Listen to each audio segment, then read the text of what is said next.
सबैलाई आजको यस भिडियोमा हजुरहरू सबैलाई फेरि पनि स्वागत छ। आजको यस भिडियोमा हामीले क्लास 10 को लागि अर्को भिडियो लिएर आइसकेका छौँ, जसमा चाहिँ हामी अप्सनल म्याथको ट्रिगोनोमेट्रीको मल्टिपल एंगलमा छौँ। जहाँ चाहिँ मल्टिपल गर्दै गर्दाखेरि चाहिँ हामी क्वेसन नम्बर 5 मा पुगेका थियौँ। अब क्वेसन नम्बर 5 चाहिँ हामी ढिला नगरिकन स्टार्ट गरौँ। अब 5 नम्बर गर्दै गर्दा फेरि 5 को हामीले लास्ट क्वेसन छ आज 5 को लागि। 5 को जुन आई नम्बर छ, आई नम्बरको क्वेसन छ। आई नम्बरको क्वेसन हेरौँ, क्वेसनहरू स्क्रिनमा नि हेर्न सकिन्छ है त। सो अब आई नम्बरले भनौँ टेन थीटा, अब के भन्नु भन्दाखेरि आई नम्बरले tan theta plus 1060 plus theta plus 10 120 plus theta is equals to 310 theta निकाल्नुपर्ने अरे। यो बराबर 310 थीटा निकाल्नुपर्ने हो। अब एलएचएस आरएचएस सबै कपी गरिहालौँ। म एलएचएस लेख्दिनँ, यहीँबाट अझै सिम्प्लिफाई गर्दै जान्छु है त। सो अब यहाँ हेर्न सकिन्छ 10 थीटा प्लस, अब यहाँ हेरौँ 1060 प्लस थीटालाई यो कम्पोजिट एङ्गल अथवा कम्पाउन्ड एङ्गल भनौँ न। कम्पाउन्ड एङ्गलमा छ कि छैन, 10a प्लस b भनेपछि यसको फर्मुला के हुन्छ, 10a plus 10b divided by 1 minus 10a अनि के त 10b। अनि त्यसै गरेर यहाँ पनि हेरौँ 10a प्लस b भनेपछि 10a plus 10b divided by 1 minus 10a 10b हो। जहाँ चाहिँ हामीले थीटालाई b मान्यौँ भने 60 लाई a, यहाँ चाहिँ 10a प्लस b हो, 10a plus 10b 1 minus 10a dot 10b। अनि त्यसै गरेर 120 प्लस थीटालाई पनि 10a प्लस b मै कन्भर्ट गरिदिउँ, जुन चाहिँ के हुन्छ 10a plus 10b divided by 1 minus 10a 10b हो। यति कुरा हो। अब अझै यहाँ हेरौँ है 10 थीटा छँदैछ प्लस 1060 भनेको कति त √3 हो, प्लस 10 थीटा होइन, अनि 1 माइनस अब 1060 भनेको कति रहेछ √3 हो, अनि 10 थीटाको 10 थीटा। अब फेरि यहाँ हेरौँ 10 120 भनेको कति त 10 120 भनेको माइनस √3 हो, अनि plus 10 थीटाको 10 theta divided by 1 minus, यहाँ त फर्मुलाको माइनस छँदैछ, अनि 10 120 को भ्यालु पनि के हो त माइनसमै आउँछ, माइनस माइनस के भयो प्लस √3 10 थीटा भयो हो। यतिसम्म त बुझ्यो होला। अब यहाँ हेरौँ है, अझै यहाँ हेर्दा फेरि 10 थीटा अनि प्लस, अब यहाँ हेरौँ यो दुईवटा टर्ममा हामी के गर्छौँ भन्दाखेरि एलसिएम लिइदिन्छौँ। अब यहाँ हेरौँ 1 माइनस √3 10 थीटा 1 प्लस √3 10 थीटा भनेपछि यो दुइटै डिफ्रेन्ट छ भनेपछि दुइटै हामीले के गर्नु पऱ्यो, एलसिएममा ल्याउनु पऱ्यो। 1 माइनस √3 10 थीटा अनि टाइम्स 1 प्लस √3 10 थीटा। अब यहाँ हेरौँ, यहाँ यो टर्ममा यो जति पनि छ यो यति भयो, यहाँनिर 1 माइनस √3 10 थीटा छ, के छैन त, वा यो छ यो टर्म छैन भनेपछि यो टर्मले माथि मल्टिप्लाई। अब यहाँ हेरौँ √3 प्लस 10 थीटा, √3 प्लस 10 थीटा त यहाँ छँदैछ। फेरि पनि केले त भन्दाखेरि यहाँ अब अर्को के छ त भन्दाखेरि 1 प्लस √3 10 थीटाले चाहिँ के गरौँ मल्टिप्लाई मारौँ। अब त्यसै गरेर यो टर्ममा हेर्ने, यो टर्ममा 1 प्लस √3 10 थीटा यो छ, तर के छैन यो छैन भनेपछि अब के गर्नु पऱ्यो, यसले चाहिँ यो टर्मलाई के गर्छ मल्टिप्लाई गर्छ। अब यहाँ हेरौँ 1 माइनस √3 10 थीटा अनि के हुन्छ त भन्दाखेरि माइनस √3 लाई म पछाडि 10 थीटालाई अगाडि लेख्न मिल्यो नि, 10 थीटा माइनस √3 है, ठिक छ। अब यहाँ हेरौँ है 10 थीटा प्लस होइन, अब यहाँ हेरौँ यसलाई एले हेरौँ, यसलाई बी, यसलाई ए यसलाई बी। अब भनेपछि ए माइनस बी अनि ए प्लस बी भनेपछि त ए को होल स्क्वायर, ए को होल स्क्वायरको ठाउँमा के छ त 1 को होल स्क्वायर माइनस √3 10 थीटाको के त होल स्क्वायर हो। अब यहाँ हेरौँ √3 इन्टु 1 भनेको कति त √3 इन्टु 1 √3 प्लस √3 इन्टु √3 10 थीटा भनेको कति 3 10 थीटा हो, यो त बुझिन्छ होला नि। अनि प्लस 10 थीटा इन्टु 1 भनेको 10 theta, 10 theta into 1 10 theta, 10 theta into √3 10 theta भनेको प्लस √3 10 स्क्वायर थीटा हो। अनि त्यसै गरेर यहाँ हेरौँ है, अझै यहाँ हेर्दै जाउँ, अझै यता हेरौँ। अब प्लस 1 इन्टु 10 थीटा भनेको कति त 10 थीटा, 1 इन्टु 10 भनेको 10 थीटा, अनि 1 इन्टु माइनस √3 भनेको माइनस √3, अनि फेरि माइनस √3 10 थीटा इन्टु 10 थीटा भनेको माइनस √3 10 स्क्वायर थीटा। त्यसै गरेर माइनस √3 10 थीटा अनि माइनस √3 भनेको प्लस 3 10 थीटा हो। माइनस यहाँ √3 छ, यहाँ पनि √3 के भयो मल्टिप्लाई हुँदा फेरि त 3 हुन्छ नि त, √3 इन्टु √3 भनेकै 3 हो, अनि माइनस माइनस प्लस भयो प्लस 3 10 थीटा भयो। अब माइनस √3 प्लस √3 अनि हेरौँ plus √3 10 square theta minus √3 10 square theta. अब यहाँ हेरौँ 3 10 थीटा रह्यो अनि 10 थीटा रह्यो, यहाँ पनि 10 थीटा यहाँ पनि 3 3 6 7 8 भनेपछि यहाँ हेरौँ है 10 थीटा त छँदैछ, प्लस यो सबै म एड गर्दा फेरि 8 10 थीटा हुन्छ, अनि डिभाइडेड बाई 1 माइनस √3 10 थीटाको होल स्क्वायर भनेको √3 को स्क्वायर भनेको 3 अनि 10 थीटाको स्क्वायर भनेको 10 स्क्वायर थीटा। अब यसलाई यो एलसिएम लिनु पऱ्यो यहाँ पनि, अब लिँदा फेरि 1 माइनस 3 10 स्क्वायर थीटा यति त हुन्छ नि हुन्छ। अब यो टर्म हेर्ने, यो टर्ममा त भनौँ न यो जुन छ नि यो एक्सप्रेसनमा त यो टर्म भनौँ यो टर्म छ, तर यहाँनिर त छैन भनेपछि हामी के गर्छौँ एलसिएम लिँदा माथि मल्टिप्लाई गरिदिन्छौँ। अब केले 10 थीटाले 1 माइनस √3 10 स्क्वायर थीटा अनि प्लस यहाँ हेरौँ है 8 10 थीटा। अब यहाँ हेरौँ 10 थीटा इन्टु 1 भनेको 10 थीटा हो क्या नि त, अनि माइनस यहाँ हेरौँ 10 थीटा इन्टु 3 10 स्क्वायर थीटा भनेको माइनस 3 10 स्क्वायर त छँदैछ, अझै एउटा के आयो 10 थीटा आयो भनेपछि क्युब थीटा हो, अनि प्लस 8 10 थीटा अनि divided by 1 minus 3 10 square theta.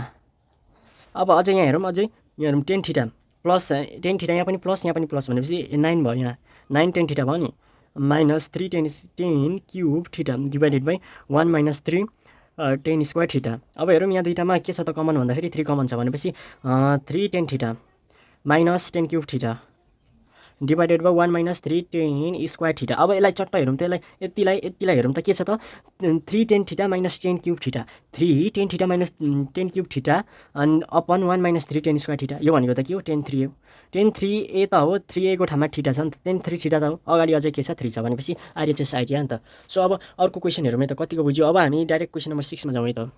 अब हामी क्वेसन नम्बर 6 मा पुगेका छौँ। अब क्वेसन नम्बर 6 हामी अब प्रुफहरू गर्न गइरहेको छौँ, जुन चाहिँ क्वेसन नम्बर 6 ले के भन्छ भन्दाखेरि प्रुफ द फलोइङ्स।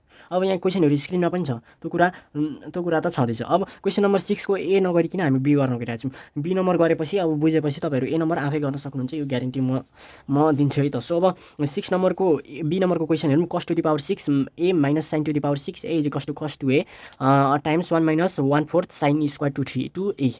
यो प्रुभ गर्नुपर्ने छ। अब यो प्रुभ गर्नुको लागि यहाँ हेर्ने सबैभन्दा सुरुमा यहाँ cos 2a छ। अब cos 2a ल्याउनको लागि cos 2a को फर्मुलाहरू के हुन्छन् भन्दाखेरि एउटा फर्मुला हुन्छ cos square a minus sin square ए, एउटा फर्मुला हो।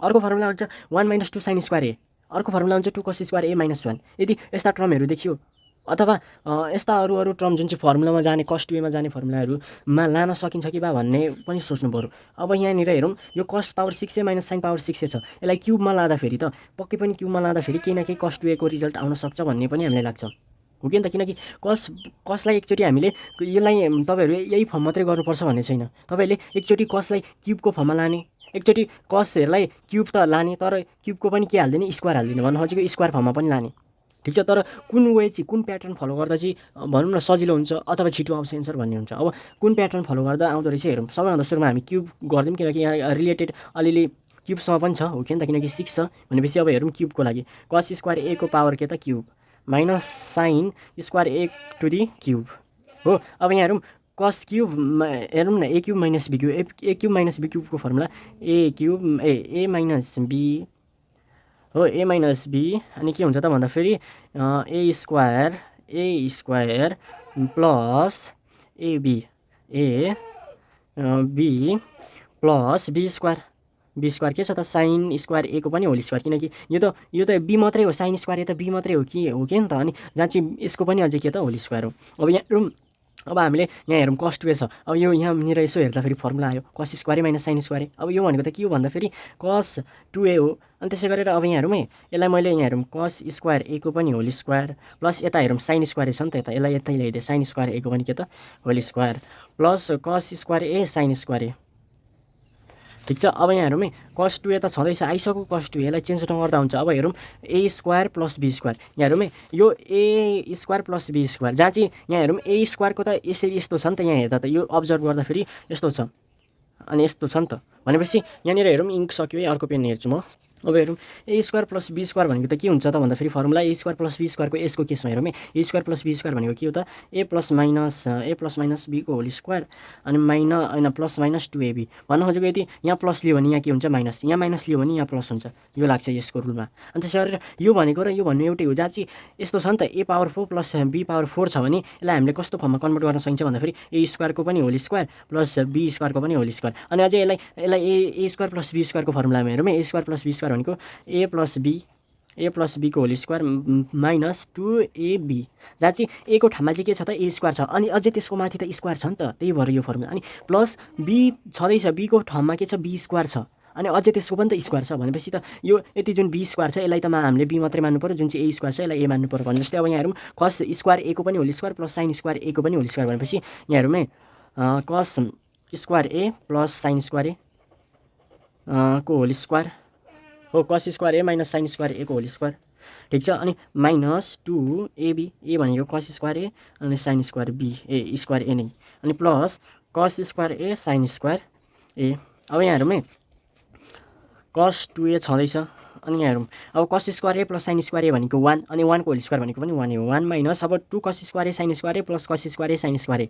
भन्नु खोजेको दुईटा cos square a sin square एमा एउटा घटाउँदा कति हुन्छ minus cos square a sin square ए हुन्छ कि हुँदैन, हुन्छ। अब यहाँ हेरौँ है यो भनेको cos 2a हो, अनि 1 minus cos square a sin square ए भनेको के हो भन्दाखेरि cos A sin a into cos A sin ए हो, हो कस ए इन्टु साइन ए कस ए साइन ए इन्टु कस ए साइन ए भनेको कस स्क्वायर ए साइन स्क्वायर ए हो नि त। अब यहाँ हेरौँ कस 2a अनि हामीले आरएचएस के को फर्ममा चाहिएको छ यहाँ हेरौँ साइन स्क्वायर 2a मा लानु छ। अब यसलाई कसरी 2a मा लाने हेर्ने 1 माइनस अब यहाँ हेरौँ है कस ए साइन यहाँ हेरौँ साइन 2a हुन्थ्यो भने त ठिक छ साइन 2a हुन्थ्यो भने त हामीले 2 साइन ए कस ए हाल्थ्यौँ ठिक छ। तर यहाँ के छ कस ए साइन ए मात्रै छ भनेपछि यतापट्टि हाम्रो यहाँनिर के छ कस ए साइन ए मात्रै छ यो 2 छैन 2 भएको भए त साइन 2a हाल्थ्यौँ। अब यो 2 लाई यहाँ नलेखेर अब यो 2 यता नहुँदा त यता त आउँछ नि त यसरी हो कि नि त साइन ए कसेको ठाउँमा साइन 2a/2 लेख्न मिल्दो रहेछ हो कि नि त साइन ए कसेको ठाउँमा साइन 2a/2 लेख्न मिल्दो रहेछ। यो एउटा फर्मुला छ नि त हाम्रो साइन 2a भनेको त 2 साइन ए कसे जहाँ चाहिँ 2 नभएर यहाँ हाम्रो फर्ममा यहाँ 2 नभएर कसे र साइन ए मात्रै छ साइन ए कसे अथवा कसे साइन ए भन्ने एउटै हो त्यो मात्रै छ। अब यो 2 यहाँ नहुने भने त यता जाएर यस्तो हुने रहेछ नि त भनेपछि साइन 2a/2 लेख्न मिल्दो रहेछ यसको ठाउँमा। अब भनेपछि साइन 2a/2 इन्टु यहाँ पनि त त्यही लेख्न मिल्यो यहाँ पनि उस्तै छ भनेपछि यहाँ पनि साइन 2a/2 अब यहाँ 2 जा कति त अब हेरौँ कस 2a अनि 1 minus sign 2a into sign 2a भनेको sine square 2a divided by 2 जा 4। अब हाम्रो आरएचएस के त यही त हो नि आइसक्यो त कस 2a अनि के आयो भन्दा फेरि 1 माइनस अब यहाँ दुईटामा यहाँबाट कमन 1 तान्न मिल्छ नि त 1/4 कमन तान्न मिल्यो अनि साइन स्क्वायर 2a ठिक छ यति आयो। अब यहाँ कसरी बुझ्नु पर्यो भन्दा फेरि 1/4 कसरी आयो भन्ने हुन्छ होला धेरैजनाले। अब यो भनेको त्यो 1 इन्टु साइन स्क्वायर भनेको साइन स्क्वायर नै हो अनि डिभाइडेड बाई 4 इन्टु यहाँ के भयो त अब यहाँ केही छैन भने 1 त छ नि त 4 इन्टु 1 भनेको 4 यही फर्ममा आउँछ यो फर्म अथवा यो फर्म भन्नु एउटै हो ठिक छ। सो आजको लागि चाहिँ यति नै गर्छौँ। So that's all for today's video.